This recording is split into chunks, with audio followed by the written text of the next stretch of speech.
Esta es la tercera parte del estudio titulado Fecha del nacimiento y ministerio del Mesías. En la primera parte vimos lo relacionado al año del nacimiento de Yeshua, el año del inicio de su ministerio y el año de su crucifixión y resurrección. En la segunda parte de este estudio vimos la profecía de las 70 semanas de Daniel y cómo estas semanas de años, que son 490 años, se relacionaban con el inicio del ministerio del Mesías y con su muerte y resurrección a la mitad de la semana número 70. En esta oportunidad vamos a ver cómo las profecías tuvieron su cumplimiento exacto en los eventos de la vida de Yeshua. Para ello es necesario entender qué es un calendario. Un calendario es una cuenta sistematizada del transcurso del tiempo. Esta cuenta es utilizada para la organización cronológica de actividades. En las escrituras encontramos esta organización cronológica de actividades. También encontramos una cuenta sistematizada del tiempo. Por lo tanto, es importante que la comprendamos para ver cómo las profecías tienen cumplimiento con la vida de Yeshua. En Deuteronomio capítulo 16, versículo 1, encontramos esta ordenanza. Guardarás el mes de Abib y harás Pascua a Yahweh tu Dios en este mes, el mes de Abib, porque en el mes de Abib te sacó Yahweh tu Dios de Egipto de noche. Vemos entonces que es necesario registrar el mes de Abib dentro del calendario bíblico e iniciar la cuenta de los meses del año en este mes. En Éxodo capítulo 12, versículo 2 nos dice, este mes, el mes de Abib, os será principio de los meses. Para vosotros será este el primero en los meses del año. Entonces, lo que tenemos que hacer nosotros es iniciar el calendario bíblico con el mes de Abib, que significa primavera en el hemisferio norte. ¿Por qué es importante comprender el calendario bíblico? Porque las profecías en la escritura tienen su cumplimiento y su cumplimiento se da dentro de un calendario, dentro de un esquema temporal, dentro de un esquema de tiempo. En Lucas capítulo 4 versículo 21 vemos que dice se ha cumplido esta escritura delante de vosotros. Entonces las escrituras tienen su cumplimiento. Lucas 18:31 dice se cumplirán todas las cosas escritas por los profetas acerca del Hijo del Hombre. Otra vez vemos que las profecías tienen su cumplimiento. Lucas 22:37 dice, es necesario que se cumpla todavía en mí aquello que está escrito. Todo lo que está escrito en la palabra tiene su cumplimiento en la vida de Yeshua. Por lo tanto, es importante que nosotros comprendamos los eventos de la vida de Yeshua para ver de qué manera y en qué momentos tuvieron su cumplimiento las profecías. Lucas 24:44, diciendo Yeshua, estas son las palabras que os hablé, estando aún con vosotros, que era necesario que se cumpliese todo lo que está escrito de mí en la ley de Moisés, en los profetas y en los salmos. Cuando leemos la Tanaj, la Torá, los profetas y los escritos, tenemos que comprender que hay un orden cronológico, un, un orden temporal de eventos que deben cumplirse y se cumplen en la vida y hechos de Yeshua. Mateo 26:54 dice que esta escritura debía cumplirse, era necesario que el Mesías muriese y resucitase para que se cumplan las escrituras. Gálatas 4:4 dice, pero cuando vino el cumplimiento del tiempo, Dios envió a su Hijo. Entonces, ¿cuál tiempo es el que se cumple? ¿Cuándo es que viene el cumplimiento del tiempo? Daniel había profetizado, ya vimos eso en la interpretación de las de las semanas de Daniel, la profecía de las semanas, cuando vino el cumplimiento del tiempo, de los años profetizados, Dios envió a su Hijo. Entonces, por eso es necesario que comprendamos el calendario bíblico, calendario escritural, para ver de qué forma los eventos profetizados se cumplen, tienen su cumplimiento en la vida del Mesías. Entonces, utilizando el calendario gregoriano, vamos al año 30 de la historia para determinar en qué fecha el Mesías fue crucificado y en qué fecha resucitó. Entonces vamos a la Pascua del año 30 y vemos qué fecha corresponde a la Pascua del año 30 en el calendario hebreo. En el calendario hebreo es el 14 de Nisan. Nisan es un nombre babilónico. Sería el 14 de Aviv, el día en que el cordero es sacrificado. Al día siguiente, el 15 de Aviv, es el día en que comienza la fiesta de los panes sin levadura. Es el día también de la Pascua, donde se realiza ya la cena de Pascua a la noche, recordando la liberación de Israel de Egipto, la salida de Egipto de noche, ya en el día 15 del calendario hebreo, el 15 de Aviv, el 15 del mes primero. El día 15 sería la mitad del mes bíblico. Lo que se espera es que haya luna llena. Y efectivamente vemos que ese día hubo una luna llena. Eso lo podemos comprobar utilizando cualquier programa para poder ver las fases de la luna. Y vemos que en abril, el año 30, un jueves, que corresponde al calendario hebreo el 15 del mes primero, el 15 de Aviv, la luna estaba en su fase lunar de luna llena.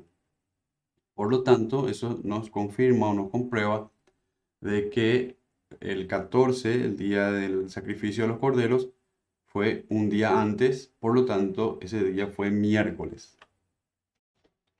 Según el calendario hebreo y según el estudio que venimos realizando de que Yeshua fue crucificado y resucitó en el año 30 de nuestra historia, o sea, utilizando el calendario gregoriano, estamos fijando ese año 30, ¿no? Para comprender. Pero según este calendario, Yeshua fue crucificado un miércoles 14 de Aviv, del mes primero bíblico, que corresponde a un miércoles 3 de abril en el calendario gregoriano nuestro, actual, del año 30.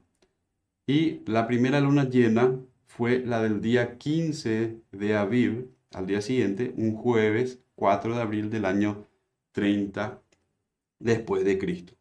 ¿Por qué mencionamos la luna llena? Porque el calendario hebreo es un calendario lunar ajustado al calendario solar.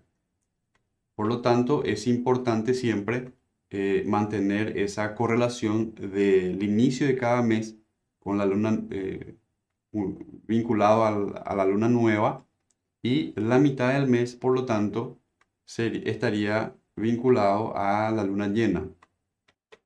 El hecho histórico de la Pascua, la liberación del pueblo de Israel de la cautividad en Egipto, tiene un objetivo y es mostrarnos la liberación que tenemos en Yeshua.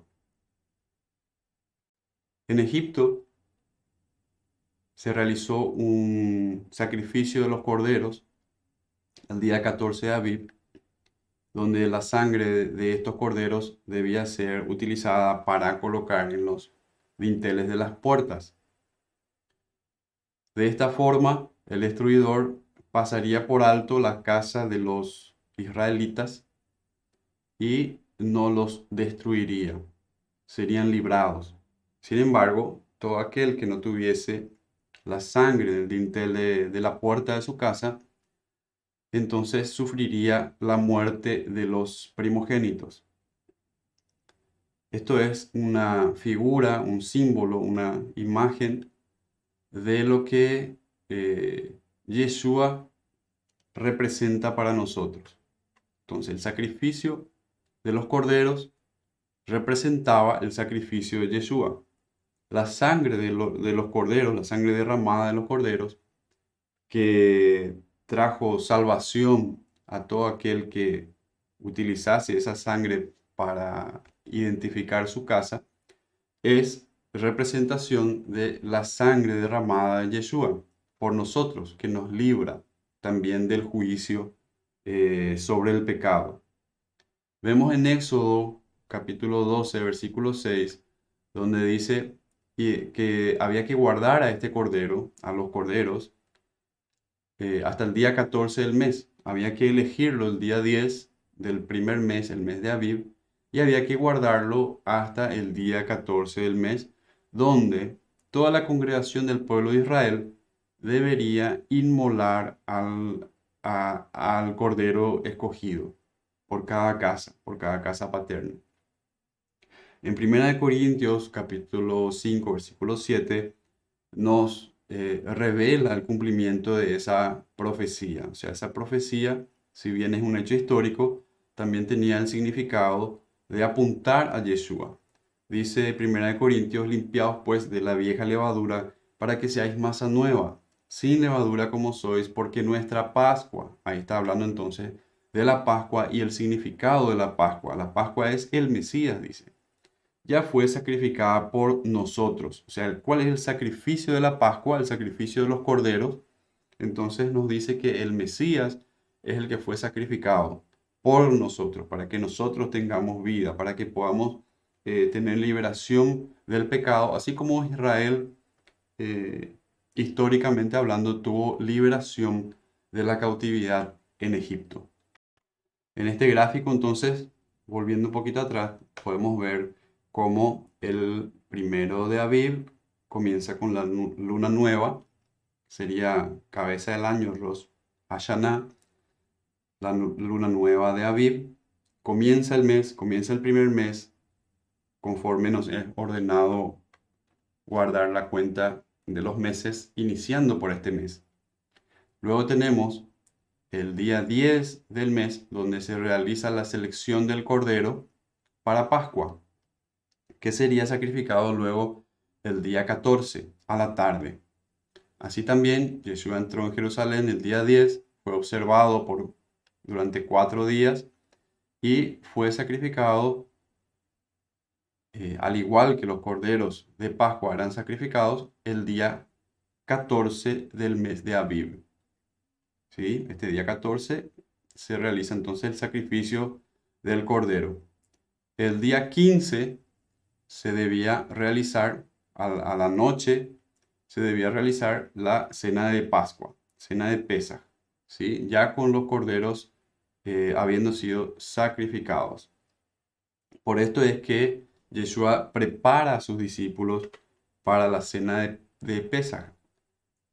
Lo que realizaron al realizar la última cena de Yeshua con sus discípulos fue un ensayo de la cena de Pesaj. No es la cena de Pesaj, la cena de Pascua, sino un ensayo, porque Yeshua les instruye y les ordena a realizar en conmemoración de él la cena de Pesaj.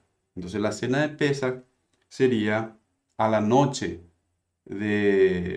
a la noche siguiente, ¿sí?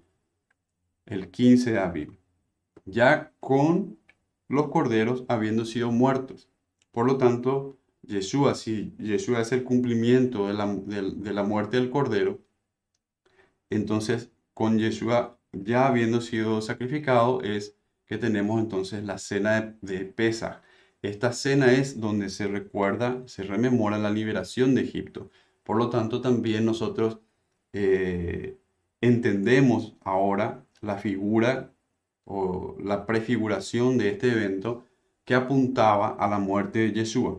Una vez habiendo muerto Yeshua, ahí es que tenemos la liberación, no antes. porque es con su muerte que fueron pagados nuestros pecados. ¿Qué simboliza la fiesta de panes sin levadura? Hamatzot. ¿Qué objetivo tiene esta fiesta? Veamos, Éxodo capítulo 12, versículo 15 dice, 7 días comeréis panes sin levadura, y así el primer día haréis que no haya levadura en vuestras casas, porque cualquiera que comiere leudado desde el primer día hasta el séptimo será cortado de Israel. Entonces, eliminar los panes con levadura, eliminar la levadura, quitar la levadura de la casa. ¿Cuál es el significado profético de esto y cómo tiene cumplimiento esta escritura? En 1 Corintios, capítulo 5, versículo 7, entendemos que es la levadura. Dice, limpiaos pues de la vieja levadura, la levadura de Egipto, la levadura antigua, para que seáis nueva masa, sin levadura como sois, porque nuestra Pascua, que es el Mesías, ya fue sacrificada por nosotros.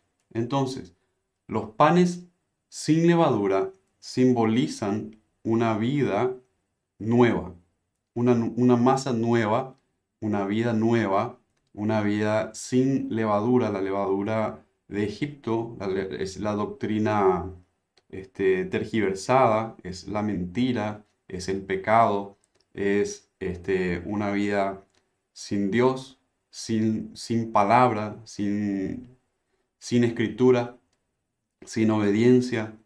Es una vida de esclavitud al pecado. Esa es la levadura antigua, la vieja levadura.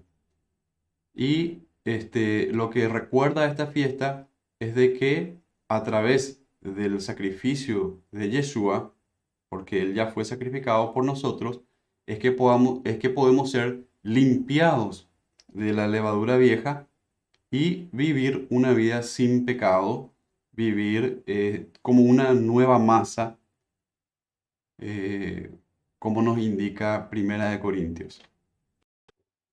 Aquí vemos entonces en el calendario para el mes de Aviv el inicio del el día 15 de la fiesta de panes sin levadura y que va hasta el último día, donde es otro día de reposo, el día 21 del mes de Aviv. Son 7 días entonces de panes sin levadura que nos recuerdan la obra del Mesías, lo que Él realizó con nosotros. Él nos limpió de la levadura. En una oportunidad Yeshua dijo que teníamos que guardarnos de la levadura de los fariseos, que es la hipocresía. La levadura es el pecado, es la hipocresía, es todo aquello que hincha la masa y la come, la carcome por dentro, ¿sí? Entonces, una vida sin levadura solamente es posible luego del sacrificio de Yeshua. Y el objetivo de esta fiesta de los panes sin levadura, Hamatzot, es que recordemos año a año entonces cómo es posible que podamos vivir una vida sin pecado, solamente a través del perdón que es obtenido por el sacrificio de Yeshua. En este primer mes del año, el mes de Aviv, tenemos otra fiesta llamada Fiesta de las Primicias o Bikurim, donde vemos que Bikur significa primicias. Como en este mes es el mes donde madura la cebada, la cosecha de los primeros frutos de esta cebada debían ser llevados y mecidos delante del sumo sacerdote. Estas eran las primicias que debían ser presentadas. Pero tenemos que comprender que existe la cosecha de estas primicias y está la presentación de estas primicias al sacerdote. Esta presentación es la que Yeshua cumple con la resurrección, con su resurrección. En Levítico 23:10 dice la palabra, habla a los hijos de Israel y diles, cuando hayáis entrado en la tierra que yo os doy, esta tierra es el reino del Eterno, y seguéis su mies, esta mies es la cebada es representación del Mesías, traeréis al sacerdote una gavilla por primicia de los primeros frutos de vuestra siega. Entonces esta primicia, los primeros frutos de la siega es Yeshua. Él es la primicia, Él es el primer fruto, Él es el primogénito. En Jeremías capítulo 2, versículo 3 nos dice que Israel también representa estas primicias. Es así que debemos ser imitadores del Mesías. El Mesías es la primicia, pero Israel también son las primicias de los nuevos frutos. Entonces vemos que 1 Corintios 15:20 dice, ahora el Mesías ha resucitado a los muertos, primicias de los que durmieron es hecho. Entonces, está su muerte y su resurrección. Al haber resucitado, Él es hecho primicias de los que durmieron. Es el primero que ha resucitado. El primero que tiene vida eterna. Si vamos al año 30 de la historia, utilizando el calendario gregoriano para localizarnos en el tiempo, entonces retrocedemos al año 30 de nuevo y vemos esa semana de Pesaj, de Pascua. En esa semana de Pascua, la fiesta de los primeros frutos o de primicias debería ser el día que sigue al sábado, al reposo semanal. El Shabbat, el sábado, en aquella oportunidad fue el día 17 de Aviv. Por lo tanto, el primer día de la semana, ya un domingo, sería la fiesta de primeros frutos. Esta fiesta de primeros frutos es el día en que Yeshua se presenta al Padre. Él resucita el Shabbat 3 días y 3 noches después de la crucifixión. Él resucita un Shabbat a la tarde y al día siguiente Él se presenta al Padre. Recordemos que cuando las mujeres fueron a la tumba para llevar las especias, ya no encontraron el cuerpo de Yeshua. Sin embargo, encontraron a Yeshua mismo resucitado, ya el primer día de la semana. Este día, que es de los primeros frutos, Yeshua dijo, no me toques porque aún no he subido al Padre. Entonces, ¿qué significa eso? Sin embargo, luego Yeshua se presenta a los apóstoles, le dice a Tomás que toque su costado, que meta su mano en la herida. Entonces, ¿qué significa eso? De que él debería presentarse al Padre. Él estaba cumpliendo la fiesta de primicias, la fiesta de los primeros frutos. Entonces, una cosa es la resurrección de Yeshua que se da el Shabbat y otra cosa es el cumplimiento de la presentación de las primicias. Las primicias debían ser llevadas al sacerdote, quien debía mecer o mover esta gavilla de primicias delante del Altísimo. Y es a partir de este día también, el primer día después del Shabbat o el sábado semanal, en que comienza la cuenta de 7 semanas hasta el día de Pentecostés. El día del Pentecostés sería al día siguiente del Shabbat número 7. Es decir, son 7 semanas igual a 49 días y al día siguiente sería la fiesta de las semanas. Esta cuenta de 50 días hasta Pentecostés, que es la fiesta de las semanas o Shavuot como es conocida en hebreo, es importante porque hay ciertos pasajes de la Escritura que nos hablan de esta cuenta. Por ejemplo, cuando dice el día primero de los sábados. Esto se refiere al primer día de la cuenta de las 7 semanas hasta el séptimo sábado, luego del cual sería Shavuot o Pentecostés. Mateo 28:1, por ejemplo, dice que habiendo ya pasado el sábado,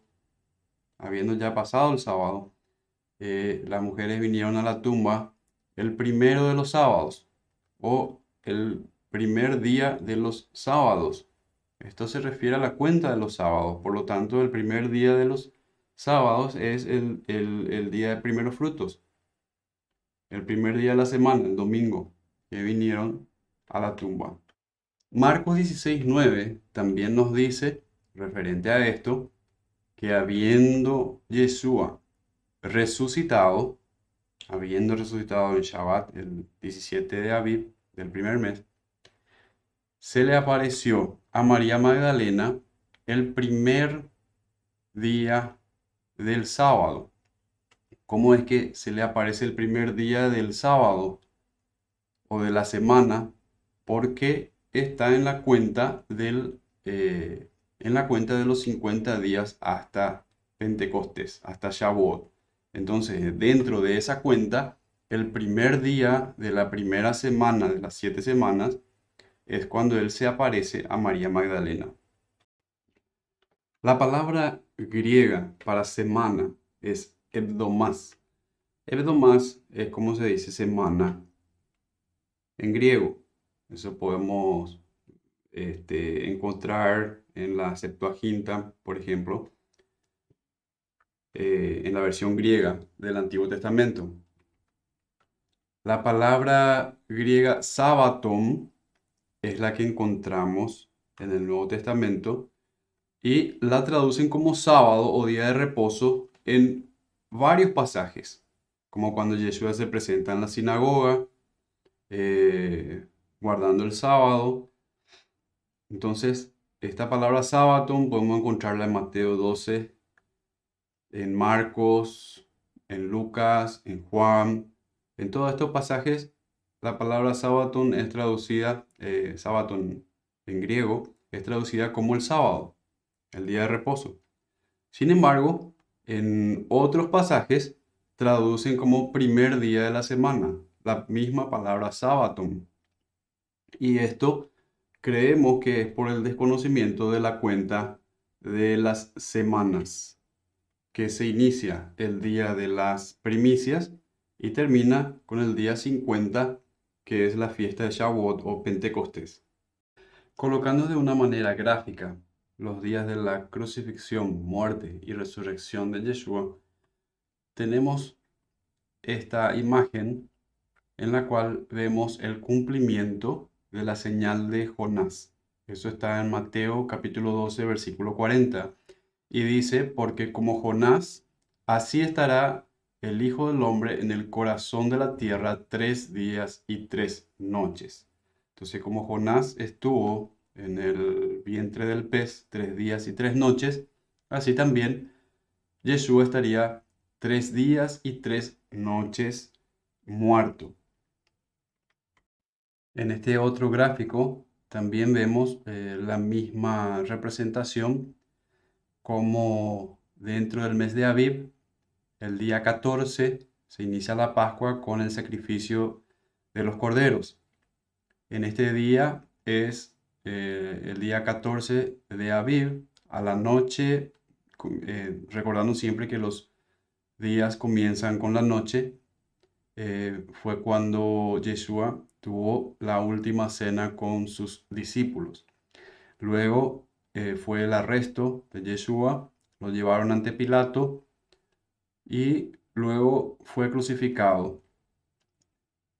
A las 3 aproximadamente de la tarde, Yeshua muere este día 14 de Aviv, que corresponde a un miércoles o cuarto día de la semana, coincidiendo también con la profecía de Daniel, donde el Mesías sería cortado a la mitad de las semanas, a la mitad de la semana 70. Eso corresponde al miércoles de la semana, el cuarto día de la semana, que es el del medio, y también a la mitad de la semana de años, que es a los 3 años y medio de su ministerio. Entonces Yeshua es sacrificado y muere aproximadamente a las 3 de la tarde. Luego pasa 3 días y 3 noches en el corazón de la tierra, es decir, muerto, que sería el día 15 de Aviv, un jueves, el inicio de los panes sin levadura, inicio de la fiesta de panes sin levadura. Este día también era un Shabbat, un día de reposo, ¿sí? Aparte del sábado o día de reposo semanal. Luego, el día 16 de Aviv, que fue un viernes, el segundo día de panes sin levadura. Y el tercer día de panes sin levadura, el 17 de Aviv, un Shabbat, es el día en que Yeshua resucita al finalizar la tarde, cumpliendo así los 3 días y 3 noches en el corazón de la tierra. ¿Cuál era el objetivo de la profecía que encontramos en Mateo 12:39, que es la señal de Jonás? Jonás fue una señal, la vida de Jonás fue una señal para reconocer los 3 días y 3 noches que el Mesías estaría muerto. Este 17 de Aviv también es interesante recalcar que fue el día en que Israel atravesó el Mar Rojo. Y ya en el 18 de Aviv, el primer día de la cuenta de las semanas, o el primer día de la primera semana, que era el día de las primicias, es cuando Yeshua aparece a María Magdalena en la tumba resucitado. Este día es aquel día que Yeshua dijo, no me toquéis, no me toquen porque aún no he subido al Padre. Sin embargo, luego se presenta a sus discípulos y ahí ya los discípulos pueden tocarle. Tomás colocó su mano en su herida. Entonces, eso indica que Yeshua ya se había presentado como las primicias, como la primicia.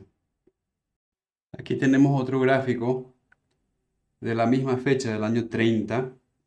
Entonces, en este día miércoles, recordando que el calendario hebreo comienza los días con la puesta del sol, con la noche, y luego viene el día. Entonces, el día miércoles tenemos aquí la noche y el día. El jueves, la noche y el día. El viernes, la noche y el día. El sábado, la noche y el día. Entonces, son 3 días y 3 noches, desde el jueves al sábado.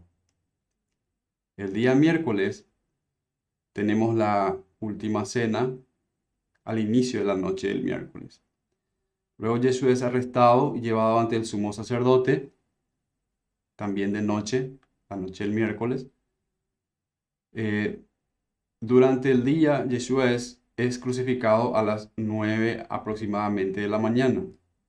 Yeshua muere aproximadamente a las 3 de la tarde, entre las 2 tardes, que es entre el fin de la noche del miércoles y el inicio de la noche del jueves. A la mitad de estas 12 horas de día tenemos que es aproximadamente las 3 de la tarde. Yeshua muere a las 3 de la tarde y su cuerpo es colocado en el sepulcro antes del inicio de los panes sin levadura, de la fiesta de los panes sin levadura, que es el Shabbat anual, es un Shabbat anual. Así podemos entender cómo Yeshua cumple con su vida, con su ejemplo, con su crucifixión, con su muerte y con su resurrección, las profecías del Antiguo Testamento. Todas hablaban de él, todas prefiguraban su vida, su muerte, su resurrección, la forma en que libraría al pueblo de Israel de la esclavitud del pecado, la forma en que iniciaría el reino de Dios, el reino celestial, la forma en que aquella piedra no cortada con manos caería y destruiría a la estatua de imperios, de reinos, profetizado en Daniel. Vemos cómo Yeshua es el cumplimiento de la Pascua, Él es el Cordero de Pascua, el que quita el pecado. es el cumplimiento de los panes sin levadura, porque a través de su muerte ha sido expiado el pecado y ahora podemos ser panes sin levadura, sin pecado, presentarnos delante del Eterno sin pecado. Vemos cómo Yeshua cumple la fiesta también de Bikurim, los primeros frutos, presentándose al Padre. Vemos que todo tiene un cumplimiento espiritual en la vida de Yeshua.